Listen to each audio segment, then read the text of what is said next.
সোনাকে শ্রেয়ান আর তার বন্ধু বলে, চল আমি তোকে বাড়িতে ড্রপ করে দিচ্ছি। সোনা প্রথমে রাজি না হলে পরে শ্রেয়ানের সাথে যেতে রাজি হয়। এরপর সোনা রূপাকে ফোন করে বলে, আমি সানায়াদের বাড়িতে গিয়েছিলাম, কিন্তু ওখানে আমার ভালো লাগেনি, তাই আমি এখন তোমাদের বাড়িতে যাচ্ছি। রূপা বলে, কিন্তু তুমি তোমার বাবাকে বলেছো? সোনা বলে, এখন বাবাকে বলার কোনো দরকার নেই, আমি পরে গিয়ে বাবাকে ফোন করে দেব। এই বলে ফোনটা রেখে দেয়। ওদিকে অনেকক্ষণ হয়ে যাওয়ায় সোনা এসে না পৌঁছলে দীপা চিন্তা করতে থাকে আর বলে ওর বাবাকে ফোনে জানানো দরকার। রূপা বলে, আর একটু অপেক্ষা করি, তারপরে না হয় এলেও জানাবো।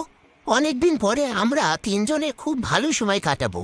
এদিকে শ্রেয়ানের বন্ধু গাড়িটা ডান দিকে নিতে বললে সোনা বলে, গাড়ি ডান দিকে নিচ্ছ কেন? পাশ থেকে শ্রেয়ান বলে, আরে আমরা ফান করব। সোনা বলে, এখন ফান করার মুডে আমি নেই। শ্রেয়ান বলে, কেন, তোমার মা বাবা ঢিলে নাকি? একথা বলাতে সোনা শ্রেয়ানকে একটা থাপ্পড় মারে।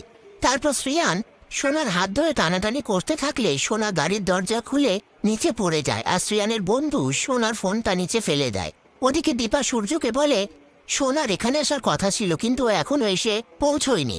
এ কথা শুনে সূর্য বলে, আমি এক্ষুনি আসছি। এই বলে ফোনটা রেখে দেয়। এদিকে শ্রেয়ান সানায়াকে ফোন করে বলে, কেউ সোনার খোঁজ করলে বলবি যে তুই জানিস না, অনেকক্ষণ আগে ও পার্টি থেকে বেরিয়ে গেছে। এই বলে ফোনটা রেখে দেয়। এরপর সূর্য এসে সোনার কথা সানায়াকে জিজ্ঞেস করলে সানায়া বলে, ও তো অনেকক্ষণ আগেই বেরিয়ে গেছে। সূর্য বলে, ঠিক আছে আমি দেখছি। এই বলে যেতে গিয়ে দীপা আর রূপাকে দেখে বলে, আমি পুলিশ স্টেশনে যাচ্ছি। এই বলে সেখান থেকে চলে যায়। তারপর দীপা সানায়ার কাছে গিয়ে বলে, ভেতরে কি হচ্ছে আমাকে একবার দেখতে হবে। ভেতরে এসে দেখে সেখানে পার্টি হচ্ছিল। সেটা দেখে দীপা বলে, তোমরা এখানে পার্টি করছিলে? সানায়া বলে, আমরা তো এখানে একটা স্লিপ ওভারের প্ল্যান করেছিলাম। দীপা বলে, কি স্লিপ ওভারের জন্য এত লাইট কোল্ড ড্রিঙ্কস? সত্যি কথা বলো,